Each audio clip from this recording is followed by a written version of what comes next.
Sexta-feira, 7 de março. Meu querido irmão, minha querida irmã, estamos entrando na sua vida e muito gostaríamos de entrar no seu coração para aí semear a palavra de Deus, e é sempre a grande orientação para a nossa vida. Nesta sexta-feira, depois das cinzas, a liturgia nos apresenta o Evangelho de São Mateus, capítulo 9, versículos de 14 a 15. Naquele tempo, os discípulos de João aproximaram-se de Jesus e perguntaram: por que razão nós e os fariseus praticamos jejuns, mas os teus discípulos não? Disse-lhe Jesus: por acaso os amigos do noivo podem estar de luto enquanto o noivo está com eles? Dias virão em que o noivo será tirado do meio deles, então sim eles jejuarão.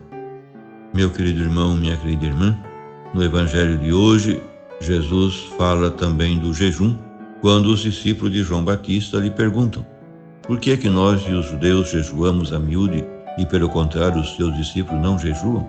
Jesus, que jejuara durante 40 dias no deserto, responde: será que podem estar de luto os amigos do noivo enquanto o noivo está com eles? Não se costuma jejuar nas bodas? Jesus é o noivo dos esponsais de Deus com o seu novo povo e com a nova humanidade dos tempos messiânicos, inaugurados pelo reino de Deus na pessoa de Jesus Cristo. Chegará um dia em que o noivo será tirado do meio deles e então jejuarão, conclui Jesus. Quando lhes faltar o noivo, alusão provável à morte violenta de Jesus, então jejuarão os seus amigos e discípulos, isto é, no sentido figurado do jejum. Sofrerão tristeza e desolação, dificuldades e perseguição, por lhes serem fiéis na missão recebida. Mas a partir de Jesus, cumprido o tempo da espera, o jejum não terá o mesmo significado que antes. Hoje em dia, a Igreja suavizou sensivelmente a lei do jejum. Por exemplo, o antigo jejum quaresmal, tão duro e prolongado. Não obstante, mantém-se em determinadas datas, como a quarta-feira de cinza e a sexta-feira santa, porque são momentos em que a comunidade cristã se encontra de maneira particular em estado de vigília e de espera do Senhor.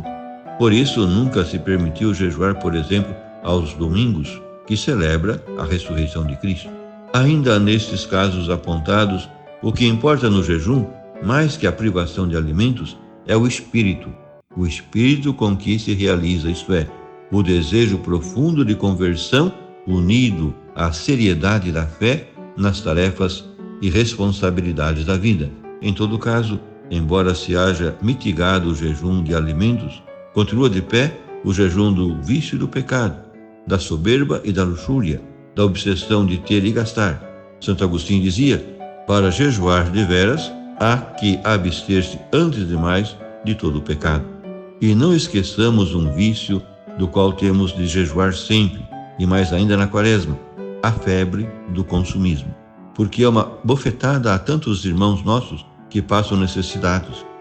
Se nos considerássemos em ordem com Deus, porque observamos a abstinência de carne e o pouco que resta já do jejum, enquanto nos permitimos luxos supérfluos e gastos inúteis, furtando-nos a ajuda aos necessitados, equivocamo-nos lamentavelmente. Isso é esquecer que há uma bem-aventurança da pobreza afetiva e efetiva. A penitência quaresmal e ordinária que Deus nos pede sempre é, segundo as orientações da palavra bíblica desse dia, partilhar o que é nosso com os irmãos, especialmente com o mais pobre. E é também a penitência da própria vida, que não é menos dura que um jejum. Por fim, rezemos. Nós te damos graças, Pai, por esse tempo de conversão. Nós te bendizemos por Cristo, em quem brilha a esperança. Nós te louvamos pelo Espírito que nos renova em santidade. Pai, Senhor, que entendamos que o jejum que te agrada é partilhar o que temos com os irmãos mais necessitados.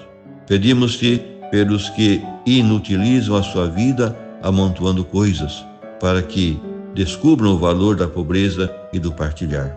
Encomendamos-te os que carecem inclusive do necessário, para que encontrem a ajuda de uma mão generosa.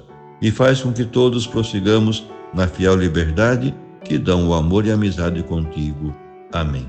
E a você, meu querido irmão, minha querida irmã, que me acompanhou neste encontro com a palavra de Deus, desça sobre ti a bênção de Deus Todo-Poderoso, Pai e Filho e Espírito Santo. Amém.